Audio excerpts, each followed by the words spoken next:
So I got to start by telling you the syllabus for this term. Not the detailed one, just big game plan.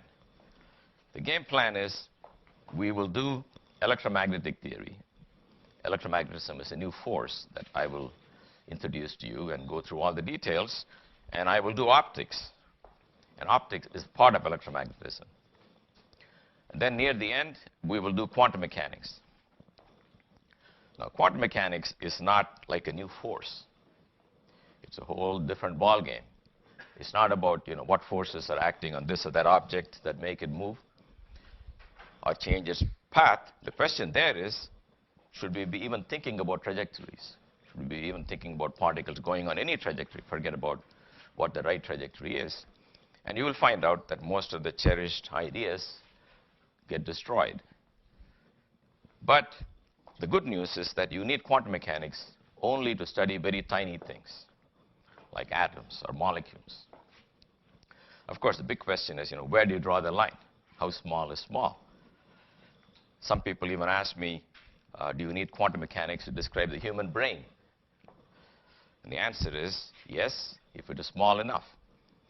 So I've gone to parties where after a few minutes of talking to a person, I'm thinking, okay, this person's brain needs a fully quantum mechanical treatment.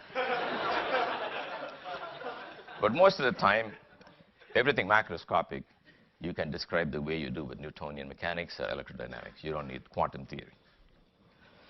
All right, so now we'll start with the brand new force of electromagnetism.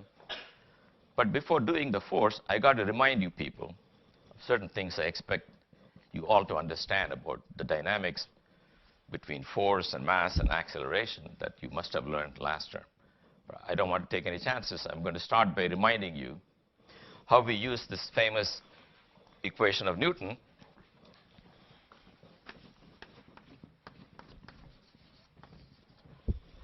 So we have seen this equation probably in high school, but it's a lot more subtle than you think. Certainly a lot more subtle than I thought when I first learned it. So I will tell you what I've figured out over these years on different ways to look at F equals ma. In other words, if you had the equation, what's it good for? The only thing anybody knows right away is A stands for acceleration, and we all know how to measure it. By the way, anytime I write any symbol on the board, you should be able to tell me how you'll measure it. Otherwise, you don't know what you're talking about as a physicist. Now, acceleration, I think I won't spend too much time on how you measure it. You should know what instruments you will need. So I will remind you that if you have a meter stick or many meter sticks and clocks, you can follow the body as it moves. You can find its position now, its position later, take the difference, divide by the time, you get velocity. Then find the velocity now, find the velocity later, take the difference, divide by time, you get acceleration. So acceleration really requires 3 measurements, 2 for each velocity. But we talk of acceleration right now because you can make those 3 measurements arbitrarily near each other. And in the limit in which the time difference between them goes to 0, you can talk about the velocity right now and acceleration right now. When you're in your car, the needle points at 60. That's your velocity right now. It's an instantaneous quantity. And if you step on the gas, you feel this push. That's your acceleration right now. That's a property of that instant. So we know acceleration. But the question is, can I use the equation to find the mass of anything? Now, very often when I pose the question, the answer given is, go to a scale, weighing machine, and find the mass. And as you know, that's not the correct answer because the weight of an object is related to being near the Earth due to gravity, but the mass of an object is defined anywhere. So here's one way you can do it. Now, you might say, well, take a known force and find the acceleration it produces. But we haven't talked about how to measure the force either. All you have is this equation. The correct thing to do is to buy yourself a spring, then go to the Bureau of Standards and tell them to loan you a block of some material, forgot what it is. That's called a kilogram. That is a kilogram by definition. There is no God-given way to define mass. You pick a random entity and say that's a kilogram. So that's not right and that's not wrong. That's what a kilogram is. So you bring the kilogram, you hook it up to the spring, and you pull it by some amount, maybe to that position, and you release it. You notice the acceleration of the 1 kilogram, and the mass of that thing is just 1. Then you detach that mass. Then you ask, and the person says, what's the mass of something else? I don't know what the something else is. Let's say potato. Then you take the potato or anything, elephant, here's potato. You pull that guy by the same distance. And you release that, and you find its acceleration. Since you pulled it by the same amount, the force is the same. Whatever it is, we don't know what it is, but it's the same. Therefore, we know the acceleration of 1 kilogram times 1 kilogram is equal to the unknown mass times the acceleration of the unknown mass. That's how, by measuring this, you can find what that mass is. So in principle, you can find the mass of everything. So imagine masses of all objects have been determined by this process. Then you can also use F equal to ma to find out what forces are acting on bodies in different situations. Because if you don't know what force is acting on a body, you cannot predict anything. So you can go back to the spring and say, I want to know what force the spring exerts when it's pulled by various amounts. Well, you pull it by some amount x, you attach it to a known mass, and you find the acceleration. And that's the force. And if you plot it, you will find f as a function of x will be roughly a straight line, and it will take the form f equals minus kx. That k is called the force constant. So this is an example of you're finding out the left-hand side of Newton's law. You've got to understand the distinction between f equals minus kx and f equals ma. What's the difference? This says if you know the force, I can tell you the acceleration. But it's your job to go find out every time what forces might be acting on a body.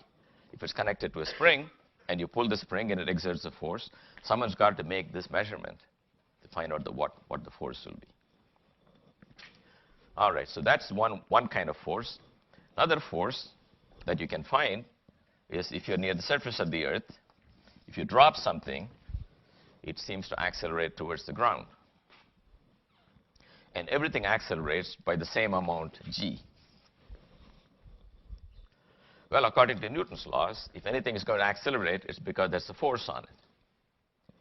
Therefore, the force on any mass m must be mg, because if I divide by m, I got to get g. So the force on masses near the earth is mg. That's another force. Something interesting about that force is that unlike the spring force, where the spring is touching the mass, you can see it's pulling it, or when I push this chair, you can see I'm doing it. The pull of gravity is a bit strange because there is no real contact between the earth and the object that's falling. It was a great abstraction to believe that things can reach out and pull things which are not touching them. And gravity was the first formally described force for which that was true. And another excursion in the same theme is if this object gets very far, say, like the moon over there, then the force is not given by mg, but the force is given by this law of gravitation. For r very near the surface of the earth, if you put r equal to the surface of the earth, you will get a constant force that is just mg.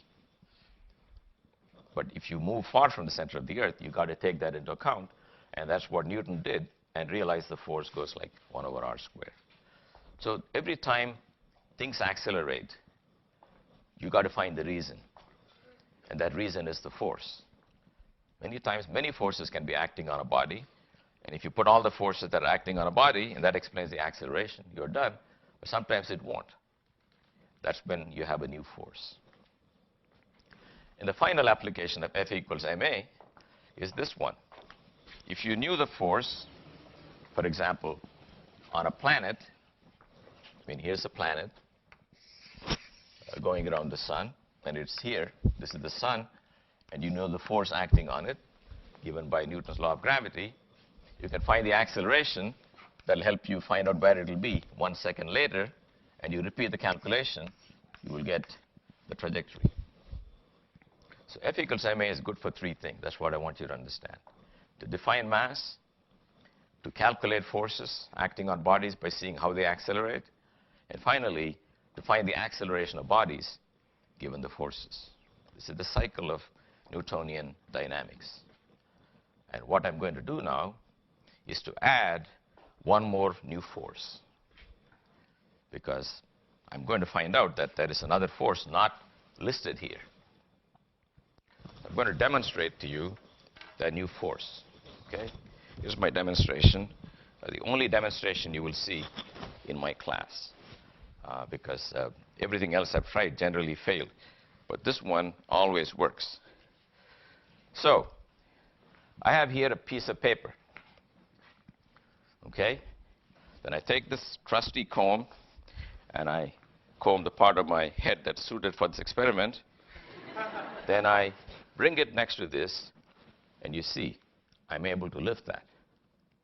Now, that's not the force of gravity, because gravity doesn't care if you comb your hair or not. Okay? And also, when I shake it, it falls down. So you're thinking, okay, maybe there is a new force, but it doesn't look awfully strong because it's not able to even overcome gravity, because it eventually yielded to gravity and fell down. There's actually a mistake to think so.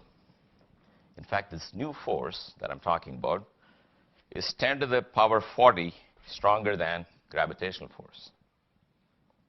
I will tell you by what metric I came up with that number. But it's enormously strong force. You've got to understand why I say it is such a strong force when I shook it, the thing fell down. So the reason is that if you look at this experiment, here's the comb and here's the paper. The comb is trying to pull the paper. But what is trying to pull it down? What is trying to pull it down? So here is me. Here's that comb. Here's the paper. The entire planet is pulling it down. Himalayas, pulling it down. Okay?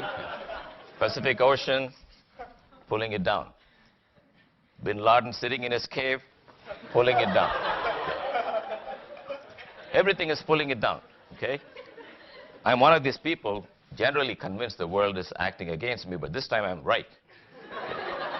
Everything is acting against me, and I'm able to triumph against all of that with this tiny comb. And that is how you compare the electric force to the gravitational force. It takes the entire planet to compensate whatever tiny force they create between the comb and the piece of paper. To really get a number out of this, I'll have to do a little more, but I just want to point out to you, this is a new force, much stronger than gravitation. So I want to tell you a few other experiments people did without going into what the explanation is right now. But let me just tell you, if you go through history, what all did people do? So one experiment you can do, you take a piece of glass and you rub it on some animal that's passing by. Okay. Water buffalo. That's why I cannot do all the experiments in class. You rub it on that guy, then you do it to a second piece of glass, and you find out that they repel each other, meaning if you put them next to each other, they tend to fly apart. Then you take a piece of hard rubber, and you rub that on something else. I forgot what, silk, yeti, some other thing. Then you put that here, so I'll give a different shape to that thing. That's the rubber stick. And you find, when you do that to this, these two attract each other. So sometimes they repel, sometimes they attract. Here's another thing you can do. By some nylon thread, you hang a small metallic sphere, and you bring one of these rods next to it, doesn't matter which one. Initially, they're attracted, and suddenly, when you touch it and you remove it, they start repelling each other. What's going on? That's another thing you could do. Last thing I want to mention is, if you took two of these things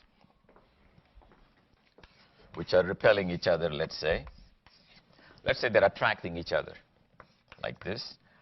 Then you connect them with a piece of nylon, and you take it away, nothing happens. If you connect them with a piece of wire and take away the wire, they no longer attract each other. So these are examples of different things. I'm just going to say, you do this, you do this, you do that. Then finally, you need a theory that explains everything. So that's the theory that I'm going to give you now. That's the theory of electrostatics. And I don't have time to go into the entire history of how people arrived at this final formalism. So I'm just going to tell you one formula that really will explain everything that I've described so far. And that formula is called Coulomb's law. Even though Mr. Coulomb's name is on it, he was not the first one to formulate parts of the law, but he gave the final and direct verification of Coulomb's law. There are other people who had contributed to it. So Coulomb's law says that certain entities have a property called charge. You have charge and you don't have charge. But if you have charge, the charge that you have, you meaning any of these objects, is measured in coulombs. Anyway, that was not Coulomb's idea to call it Coulomb. Whenever you make a discovery, you're breathlessly waiting that somebody will name it after you. But it's not in good taste to name it after yourself. But it carries Coulomb's name. So he didn't say, call it Coulomb. Okay? But he certainly wrote down this law. The law says that if you've got one entity which has some amount of charge called Q1 and has another entity that's some amount of charge Q2, they will exert a force on each other, which is given by Q1, Q2 times this constant, which is somehow written as 1 over 4 pi epsilon 0 times 1 over r squared. But r is the distance between them. Now you can ask in this picture, what do you mean by distance? I mean, is it from here to there, or is it from center to center? We are assuming here that the distance between them is much bigger than their individual sizes. For example, you say, how far am I from Los Angeles? Well, 3,225 miles. But you can say, are you talking about your right hand or your left hand? Well, I'm a point particle for this purpose, so it doesn't matter. So here we are assuming that either they're mathematically point charges, or they're real charges with a finite size, but separated by a distance much bigger than the size. So r could stand, if you like, for center to center. Doesn't matter too much. So this is what Coulomb said. Now, if you look at this number here, 1 over 4 pi epsilon 0, its value is 9 times 10 to the 9. What that means is the following. If you take 1 coulomb of body with 1 coulomb of charge, another body with 1 coulomb of charge, and they're separated by 1 meter, then the force between them will be this number. Because everything else is a 1, it'll be 9 times 10 to the 9 newtons. That's an enormous force. And normally you don't run into 1 coulomb of charge. But the reason why a coulomb was picked is sort of historical, and it has to do with currents and so on. But anyway, this is the definition. Now, if you want to be more precise, I should write a formula more carefully, because force is a vector. Also, I should say force on whom and due to what. So let's say there are 2 charges, and say Q1 is sitting at the origin and Q2 is sitting at a point whose position is the vector r. Then the force on 2 due to 1 is given by Q2, Q1 over 4 pi epsilon 0 times 1 over r squared. That's the magnitude of the force. But I want to suggest that the force is such that Q1 pushes Q2 away. So I want to make this into a vector, but I got the magnitude of the vector. As you know, to make a real vector, you take its magnitude and multiply it by a vector of unit length in that same direction. The unit vector we can write in many ways. One is to say E sub r. E sub r is the standard name for a vector of length 1 in the direction of r. But I'll give you another choice. You can also write it as r divided by the length of r. That also will be a vector of unit length parallel to r. So there are many ways to write the thing that makes it a vector. And F21 is minus of F12.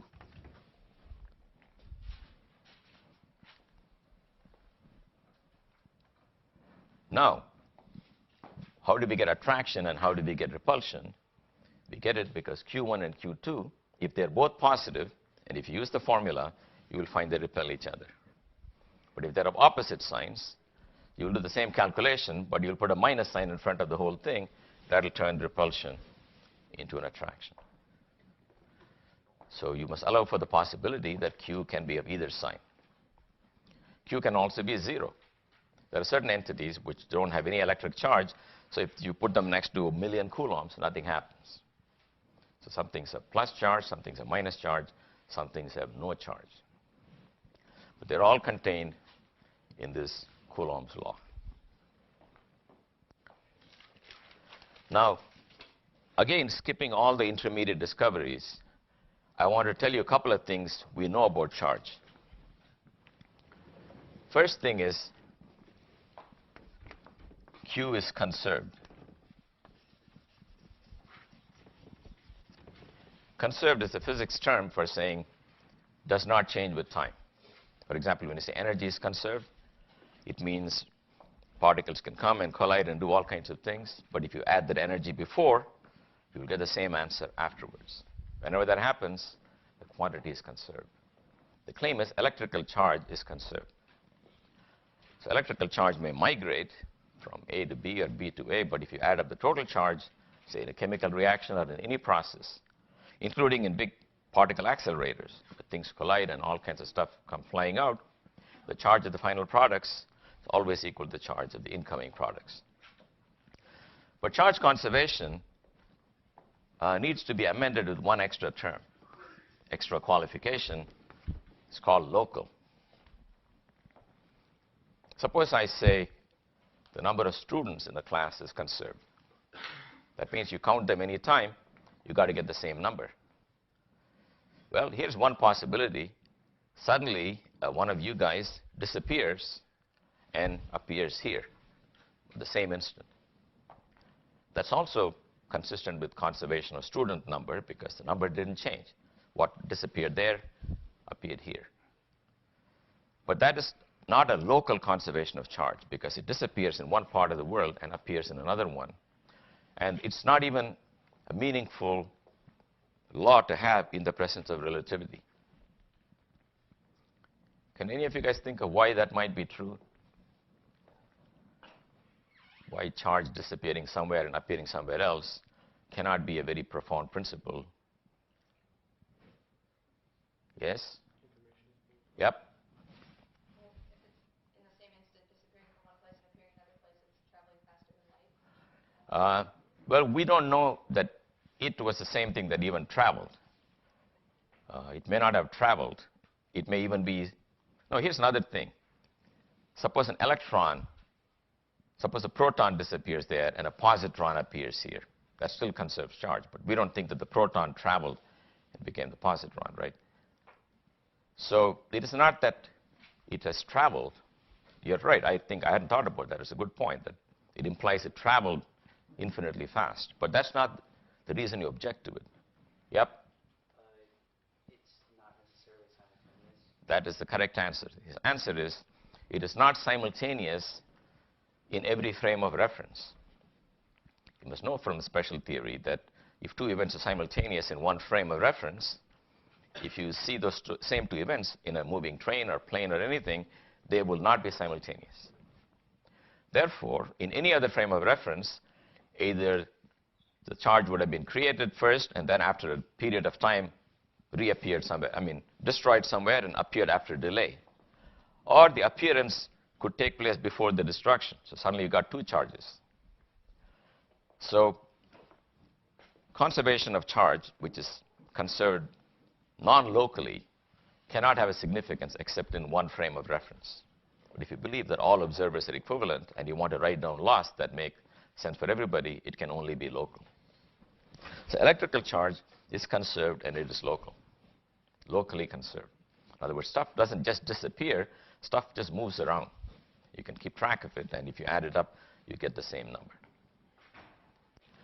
The second part of Q, which is not necessary for any of these older phenomena, is that Q is quantized.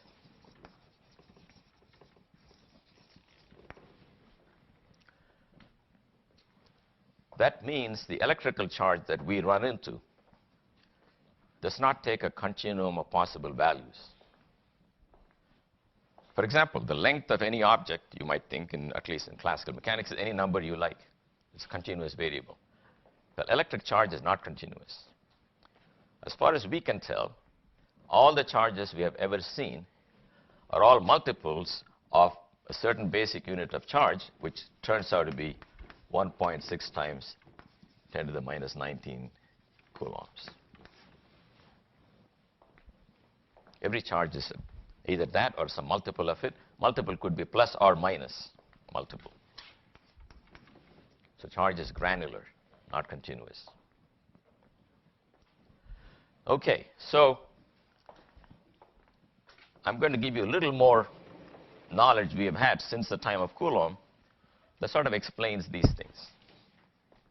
Namely, what's really going on microscopically. We don't have to pretend we don't know. We do, so we might as well use that information from now on. What we do know is that everything is made up of atoms, and that if you look into the atom, it's got a nucleus. A lot of guys sitting here. Some are called protons and some are called neutrons, and then there are some guys running around called electrons. Of course, we will see at the end of the semester that this picture is wrong, but it is good enough for this purpose. It's certainly true that there are charges in an atom which are near the center and other light charges which are near the periphery or outside. All things carrying electric charge in our world, in daily life, are either protons or electrons. You can produce strange particles in an accelerator. They would also carry some charge, which will in fact be a multiple of this charge, but they don't live very long. So the stable things that you and I are made of, and that just about anything in this room is made up of protons, neutrons, and electrons. The charge of the neutron, as you can guess, is 0. The charge of the electron, by some strange convention, was given this minus sign by Franklin. And the charge of the proton is plus 1.6 times 10 to the minus 19 coulombs. There are a lot of amazing things I find here. I don't know if you've thought about it. First interesting thing is that every electron anywhere in the universe has exactly the same charge. It also has exactly the same mass. Now you might say, look, that's a tautology, because if it wasn't the same charge and if it wasn't the same mass, you will call it something else. But what makes it a non-empty statement is that there are many, many, many, many electrons which are absolutely identical. Look, you try to manufacture 2 cars. The chance that they're identical is 0, right? I got one of those cars, so I know that. Doesn't work. It's supposed to. So despite all the best efforts people make, things are not identical. But at the microscopic level of electrons and protons, every proton anywhere in the universe is identical. And they can be manufactured in a collision in another part of the universe. This can be manufactured in a collision in Geneva. The stuff that comes out, identical. That is a mystery. At least in classical mechanics, it's a mystery. Quantum field theory gives you an answer to at least why all electrons are identical, why all protons are identical. The fact that there are absolutely identical particles is very, very important. It also makes your life easy, because if every particle was different from every other particle, you cannot make any predictions. We know that the hydrogen atom on a receding galaxy is identical to the hydrogen atom on the Earth. That's why when the radiation coming from the atom has a shifted wavelength or frequency, we attribute it to the motion of the galaxy. And from that we deduce, from the Doppler shift, we find out its speed. But another explanation could be, well, that's a different hydrogen atom. Maybe that's why the answer is different. But we all believe it's the same hydrogen atom, but it's moving away from us. Therefore, one of the remarkable things is that all electrons and all protons are equal. But a really big mystery is, why is the charge of the electron exactly equal and opposite to the charge of the proton? They are not the same particle. Their masses are different. Their other interactions are different. But in terms of electrical charge, these two numbers are absolutely equal as far as anybody knows. That's another mystery. Two different particles, not related by any manifest family relationship, have the same charge, except in sign. And there are theories called grand unified theories which try to explain this, but it's certainly not part of any standard established theory.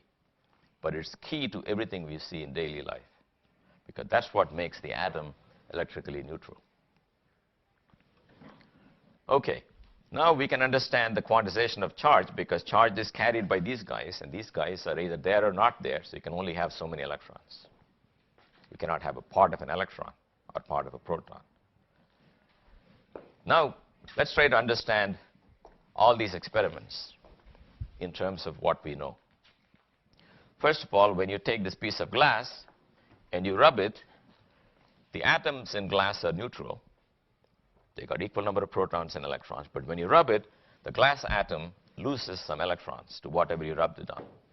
Therefore, it becomes positively charged because some negative has been taken out. In the case of the rubber stick, it gains the electrons, and whatever animal you rubbed it on, it loses the electrons. So actually, real charge transfer takes place only through electrons. Protons carry charge, but you're never going to rip a proton out unless you use an accelerator. It's really deeply bound to the nucleus. But electrons are the one who do all the business of electricity in daily life. The current flowing in the wire, in your circuit, it's all motion of electrons. So, from this and Coulomb's law, can you understand the attraction between these two? How many people think you can, from Coulomb's law, understand the attraction between these two rods? Nobody thinks you can. Well, why do you think you cannot? You know why? Because they're on point charges. Okay. Any other reason why Coulomb's law is not enough?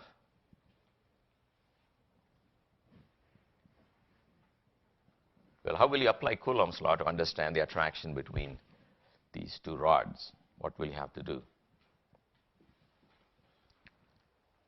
have to apply to F equals ma? No, that will, once you got the F, the A will follow. But can you compute the force between two rods, one of which has got a lot of positive charge, one of which has a lot of negative charge, given Coulomb's law? Yes. You don't know the exact quantities of the charges? Pardon me? You don't know the exact Suppose I tell you, charges? I tell you how many charges there are. Yes. You don't know which direction the attraction. No, we do know, because the plus and minus will be drawn towards each other. Okay, I'll tell you what it is. It's an assumption we all make, but you're not really supposed to make it. It's not a consequence of any logic.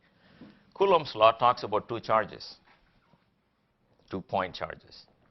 What if there are 3 charges in the universe? What is the force this one will experience due to these two? This is Q1, this is Q2, this is Q3. Coulomb's law doesn't tell you that. It tells you only 2 at a time. But we make an extra assumption called superposition,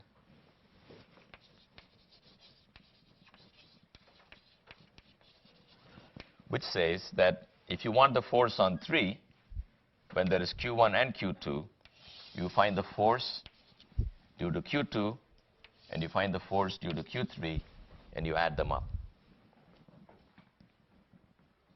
The fact that you can add these two vectors is not a logical requirement. There's no, in fact, it's not even true at an extremely accurate level that the force between two charges is not affected by the presence of a third one. But it's an excellent approximation, but you must realize it is something you've got to find to be true experimentally. It's not something you can say is logical consequence. Logically, there's no reason why the interaction between two entities should not be affected by the presence of a third one. But it seems to be a very good approximation for what we do. And that's the reason why eventually we can find the force between an extended object and another extended object by looking at the force on every one of these due to every one of those and adding all the vectors. Okay, so superposition plus Coulomb's law is what you need. Then you can certainly understand the attraction. How about the comb and the piece of paper? That's a very interesting example, and it's connected to this one. See, the piece of paper is electrically neutral. So let me do paper and comb instead of this one. It's got the same model. Here's the piece of paper. Here's the comb. The comb is positively charged. The paper is neutral. So in a way, there's nothing here to be attracted to this one.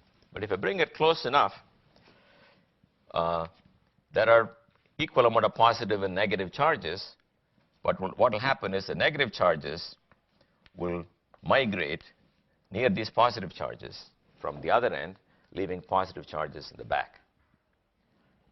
So that the system will separate into a little bit of negative closer to the positive, and the leftover positive will be further away. Therefore, even though it's neutral, the attraction of plus for this minus is stronger than the repulsion of this plus with this plus. That's called polarization. So polarization is when charge separates. Some materials cannot be polarized, in which case, no matter how much you do this with a comb, it won't work. Some materials can be polarized. The piece of paper is an example of what can be polarized. We can understand that too. And in this example, if you bring a lot of plus charges here, and you look at what's going on here, the minus guys here will sit here, the plus will be left over in the back, and then this attraction between plus and minus is bigger than this repulsion, so it will be attracted to it. But once it touches it, this rod touches that, then what you have is a lot of plus charges here. They repel each other. They want to get out. Previously, they couldn't get out. They're stuck on the rod. But now if you make contact, some of them will jump to that one. Then when you separate them, you will have a ball with some plus charges, and you will have a rod with more plus charges, and they will repel each other. And finally, I said if you take two of these spheres, suppose one was positively charged, one was negatively charged, they are attracting each other. If you connect them with a nylon wire or a wooden stick, nothing happens. But if you connect them with an electrical wire, what happens is that the extra negative charges here will go to that side. Then when you're done, they will both become electrically neutral. Okay, so that's why. So the point of this one is electric charges can flow through some materials but not other materials. If it can flow through some materials, it's called a conductor. If it cannot flow through them, it's called an insulator. So in real life, you got both. So when you're changing the light bulb, you know, if you don't want to get an electric shock, you're supposed to stand on a piece of wood before you stick your finger in, unless you got other intentions. Then you will find that you don't get the shock because the wood doesn't conduct electricity. But if you stand on a metallic stool on a metallic floor and put your head in the socket, you'll be part of an electrical circuit. Human body is a good conductor of electricity, but what saves you is that it cannot go from your feet to the floor. Now, there are also semiconductors, which are somewhere in between. But in our course, either we'll talk about insulators, which don't conduct electricity, or imperfect conductors, which conduct electricity. Okay, so summary of what I've said so far is that there's a new force in nature. To be part of that game, you have to have charge. If you have no charge, you cannot play that game. Like neutrons cannot play this game. Nothing is attracted to or repelled by neutrons, and neutrons cannot attract or repel anything. So you've got to have electric charge. It happens to be measured in coulombs. So let me ask you another question. Suppose I tell you, here is Coulomb's law.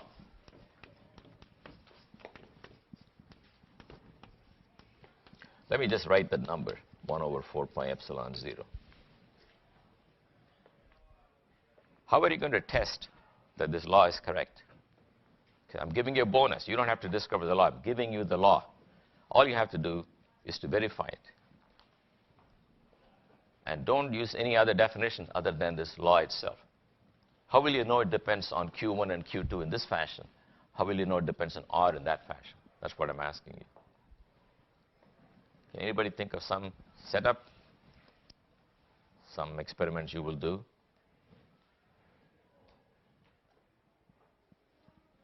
Let me ask an easier question. How will you know it goes like 1 over R squared? Yep. Vary the distance between them and show that the force falls off. Well, you're right that if you vary the distance between them and show the force falls like that, but how do you know what the force is? Yes? What was your plan? You're right, both of you are right.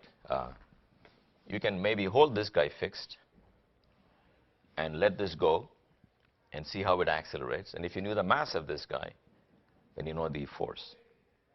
Then you can vary the distance to another distance, maybe half the distance.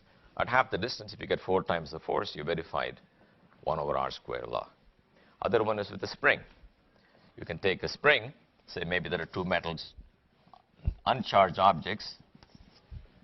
Then you dump some charge on this and some charge on that, and then the spring will expand, and you can see what force the spring exerts, and see if it's proportional to 1 over R squared. That's how Newton deduced the 1 over R squared force law. He found the acceleration of the apple is 1 over 3,600 times the acceleration of the moon towards the Earth. And the moon was 60 times further than the apple, and 60 squared is 3,600. That's how we found 1 over R squared. Now, he's very lucky. It could have been 1 over R to the 2.110 or 1196, but it happens to be exactly 1 over R squared. Anyway, that's how we can find, even if it's not 1 over R squared, if it's 1 over R cubed or 1 over R to the 4th, whatever it is, you can find by taking 2 charges. See, we don't have to know what Q1 and Q2 are. That's what I'm trying to emphasize here. If all you're trying to see is, does it vary like 1 over R squared? Keep everything same except R. Double the R and see what happens. And best way is what you said. Watch the acceleration. And if it falls to 1/4 of the value for doubling the distance, it's 1 over R squared. All right, suppose I got 1 over R squared. I want to know it depends on the charges as the first power of Q1 and first power of Q2. So how should we do that? And don't say put 10 electrons once and then 20 electrons, because you cannot see electrons that well. And in the old days, people did not even know about electrons, and yet they managed to test this. So how will you vary the charge in a known way? Yep? You could have many identical spheres and then keep touching them to each other. Okay, many identical spheres. And then put charge on one, and then touch it to the second one, and you'll get half of it. Very good. Let me repeat what she said. First, you take many identical spheres. Well, I'm not going to even try to draw identical spheres because I haven't learned how to draw spheres. But let's imagine you got a whole bunch of these guys. You put some charge on this. You don't know what it is, okay? We don't know what Q is. We're trying to find out. You don't have to know what Q is. So let this be one of the objects. That's my Q. For the other object, keep a fixed object containing some other Q. This has got charge Q. Don't vary the R. Question is, can you change Q to Q over 2? And her answer was, if it's got some charge, maybe plus, bring it in contact with the second identical sphere. If it really is identical, you have to agree that when you separate them, they must exactly have half each. That's a symmetry argument, because for any reason you give me for why one of them should have more, I will tell you why the other one should have more. You cannot. So they will split it evenly, and therefore charge will split evenly to Q over 2 here and Q over 2 here. Then you can take this and put it there. You've got Q over 2. Then you can do other combinations. For example, you can take this Q over 2 and connect it to the ground, so it becomes neutral. So this has got 0 again. You can touch that with the Q over 2 and separate them. Then each will have Q over 4. So in this way, you can vary the charge in a known way. Maybe half of it, double it. I give you some homework problem where you want to get 5/16 of a coulomb. By enough spheres, you can do that. Again, what I want you to notice is that you did not know what Q was. But all you knew is that Q went to Q over 2 when you brought two identical spheres and separated them. That's how we can find it depends linearly on Q1. Of course, it also depends linearly on Q2, because it's up to you to decide who you want to call Q1, who you want to call Q2. Okay. So I want you people to understand all the time that you should be able to tell me how you'll measure anything. Okay, that's very, very important. That's what you should think about. If you think in those terms, you'll also find you're doing all the problems very well. If you're thinking of pushing symbols and canceling factors of pi, you won't get the feeling for what's happening. So everything you write down, you should be able to measure. If you say, oh, I want to measure the force, you've got to be sure how you'll measure it. And one way is, like you said, find m times a. If you knew the m, you can measure the force. But everything, make sure you can measure it. If I give you a sphere charged with something, then of course we got to decide. Suppose I give you a sphere, it's got some charge, and I want you to find out how much charge is on that sphere. This time I want you to tell me how many coulombs there are. What will you do? What process will you use?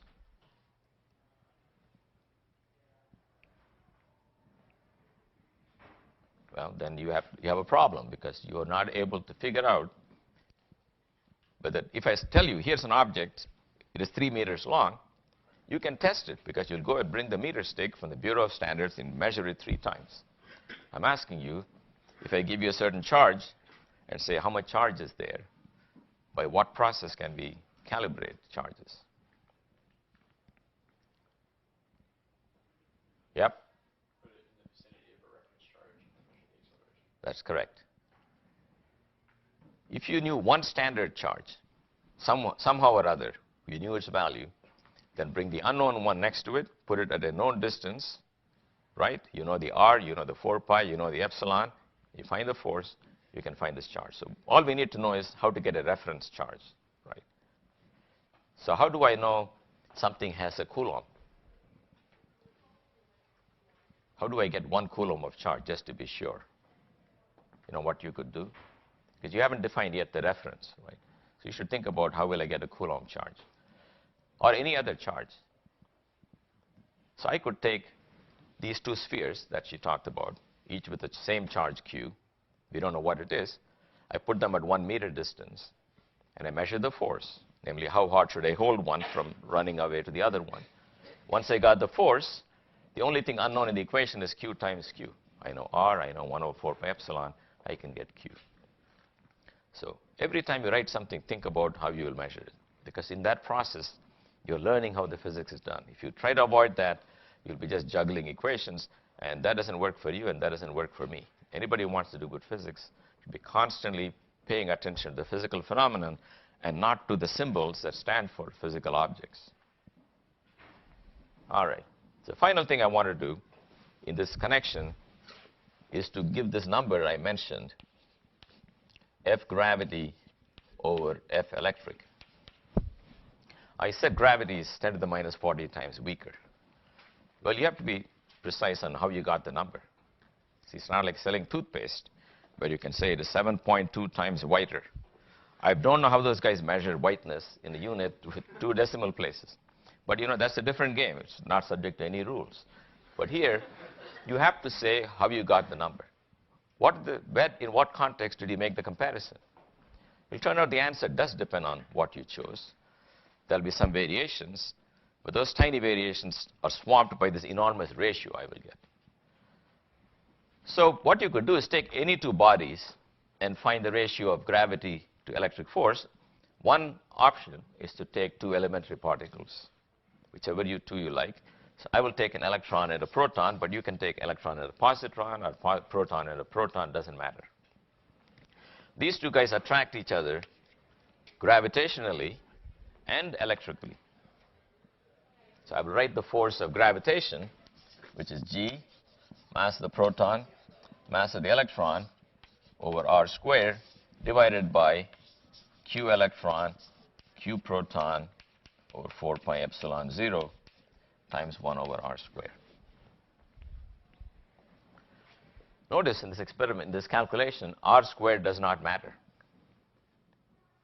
So you don't have to decide how far you want to keep them because they both go like 1 over r squared. So you can pick any r. So whatever you pick is going to cancel, and you will be left with this number. Q1, Q2, and the 1 over 4 pi epsilon is 9 times 10 to the 9. So now we put in some numbers. So G is 10 to the minus 11 with some prefactors, maybe 6 in the case. I'm not going to worry about prefactors. But the mass of the proton is 10 to the minus 27 kilograms. Mass of the electron, 10 to the minus 30 kilograms. So don't say, how come they all have these nice round numbers? They are not. There are factors like 1 and 2. I'm not putting them because I'm just counting powers of 10. Q1 is 1.6 times 10 to the minus 19. So 2 of those Q's is 10 to the minus 38. Then 9 times 10 to the 9 is roughly 10 to the 10. If you do all that, you will find this is 10 to the minus 40. So it is some typical situation that you took, and you found this ratio of forces. If there are two elementary particles, which are like the building blocks of matter, and you brought them to any distance you like, you compare the electric attraction to the gravitational attraction. So one question is, if gravity is so weak, how did anyone discover the force of gravity? If all you had was electrons and protons, you will have to measure the force between them. Suppose you knew only about electricity, didn't know about gravitation. One way to find there is an extra force is to measure the force to an accuracy good to 40 decimal places. In the 40th decimal place, you find something is wrong. You fiddle around and figure out the correction comes from m1, m2 over r squared. But that's not how it was done, right? You guys know that. So how did anyone discover force of gravity when it's overwhelmed? Yes? Most things are neutral. Yes. Most things are electrically neutral. In other words, electric force, even though it's very strong, comes with opposite charges. It can occur with a plus sign or with a minus sign. Therefore, if you take the planet Earth, it's got lots and lots of charges in every atom, but every atom is neutral. You got the moon, ditto, lots and lots of atoms, but they're all neutral. But the mass of the electron does not cancel the mass of the proton. So mass can never be hidden, whereas charge can be hidden. Mass never cancels. That's the reason why, in spite of the incredible amount of electrical forces they are potentially capable of exerting, they present to each other neutral entities. Therefore, this remaining force, which is not shielded, is what you see and has a dramatic role in the structure of the universe, force of gravity. For most cosmological calculations, you can forget mainly the electric force. It's all gravitational force. That's because electricity can be neutralized. So you cannot hide gravity. Everything has mass. Even photons, which have no mass, have energy. They're also attracted by gravitation. So gravity cannot be hidden. And that's the origin of something called dark matter. So how many guys heard about dark matter? Okay. Anyone want to volunteer? Someone whose name begins with T. Anybody's name begins with T and also knows the answer to this? Okay. The trouble is, you people are plagued with one quality which is not good for being in physics, namely you're modest. So you don't want to tell me the answer. So I have to give an excuse for whoever gives the answer. If you see it as a number, 142. Anybody see 142? Maybe they're not even numbered. Look, okay, anybody with a red piece of clothing knows the answer to this? Go ahead, yes. Any matter that doesn't produce light. Pardon me? Any matter that's not visible. So like if you're looking Right. like through a telescope, anything that is not going to produce any sort of visual electromagnetic. Right. Basically, there's no way you can see it. And there's dark matter right in this room. Okay? And there's dark matter everywhere. But the way people found out there is dark matter, do you know how that was determined? Yep. The rotation of galaxies didn't line up with the matter that was visible. So, yes, maybe one example I can talk is about our own galaxy. So here's a visible galaxy, okay? The old spiral. Now, if something is orbiting this galaxy, just by using Newtonian gravity, by knowing the velocity of the object as it goes around, you can calculate how much mass is enclosed by the orbit. That's a property of gravitation. From the orbit, you can find out how much mass is enclosed. So what you will find is, if you found something orbiting the center of the galaxy at that radius, you'll enclose some mass. If you take objects with bigger and bigger radius, you will enclose more and more mass. Till you find orbits as big as a galaxy, then the mass enclosed, as a function of radius, should come and stop. Because after that, the orbit's getting bigger, but not enclosing any more mass. But what people found is that even after you cross the nominal size of the galaxy, you still keep picking up mass. And that is the dark matter halo of our galaxy. So it's dark to everything, but you cannot escape gravity. That's what I meant to say. You cannot avoid gravitational force. So people are trying to find dark matter. People at Yale are trying to find dark matter. The thing is, you don't know exactly what it is. It's not any of the usual suspects, because then they would have interacted very strongly. So you're trying to find something not knowing exactly what it is. You got to build detectors that will detect something, and you go through it every day in your lab, and you're hoping that one of these dark matter particles will collide with the stuff in your detector and trigger a reaction. Of course, there'll be lots of reactions every day, but most of them are due to other things. That's called background. You've got to throw the background out, and whatever is left has got to be due to dark matter. And again, how do you know it's dark matter? How do you know it's not something else? Well, you can see that if you're drifting through dark matter in a moving Earth, you will be running into more of them in the direction of motion and less in the other direction, because you're running into the wind. So by looking at the direction dependence, you can try to see if it's dark matter. Anyway, dark matter was discovered by simple Newtonian gravitation. The particles that form dark matter are very interesting to particle physicists. There are many candidates in particle theory, but the origin of the discrepancy came from just doing Newtonian gravity. All right. Now, the final thing today, before we break, is that there's one variation of Coulomb's law.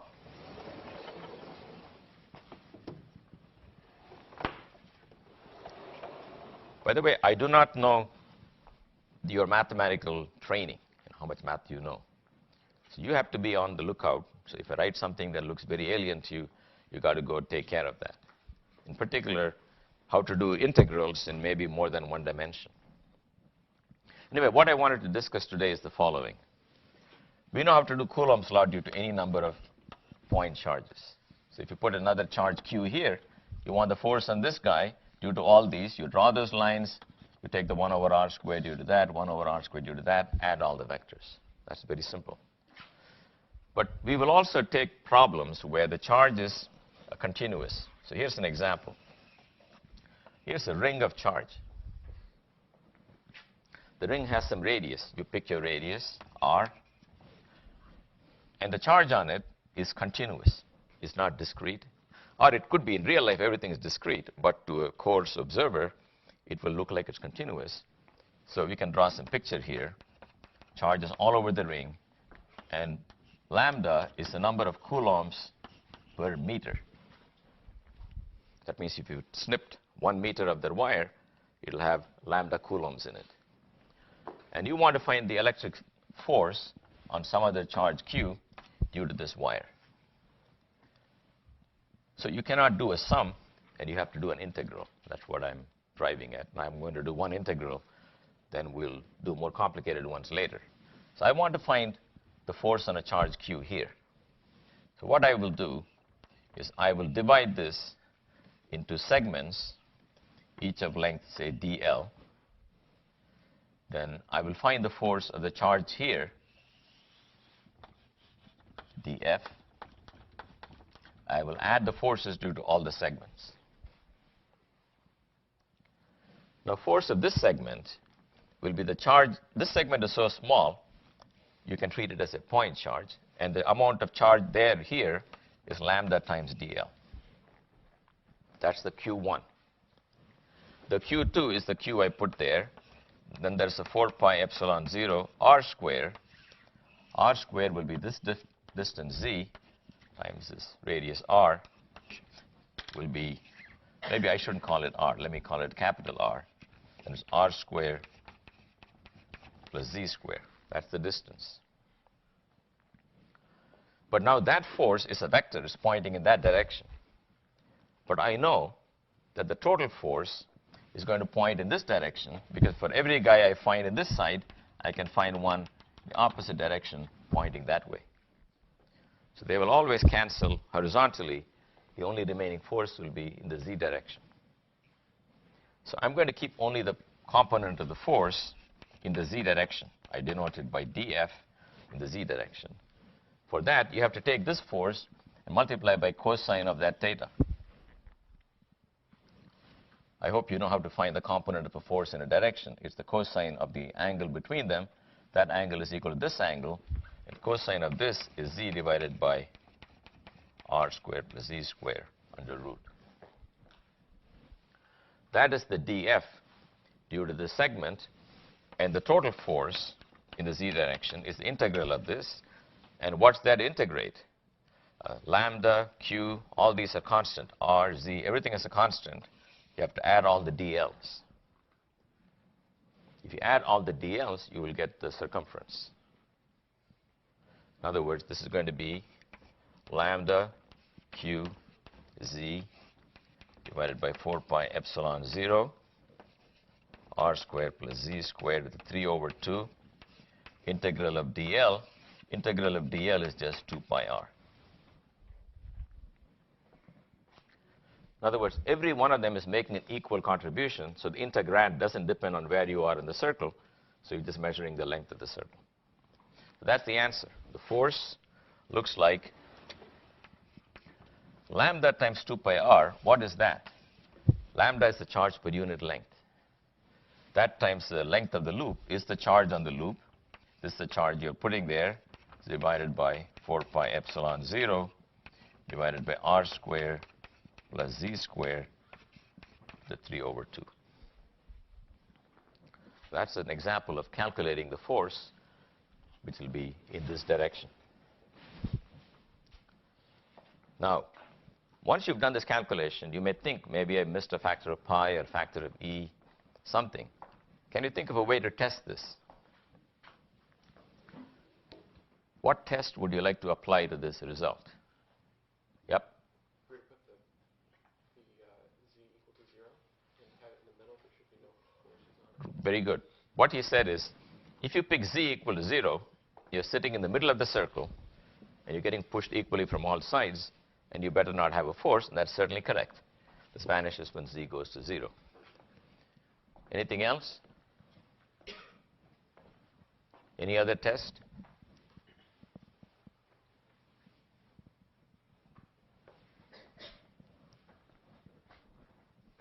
Yep. You could put it underneath by negative z, and the force should be negative.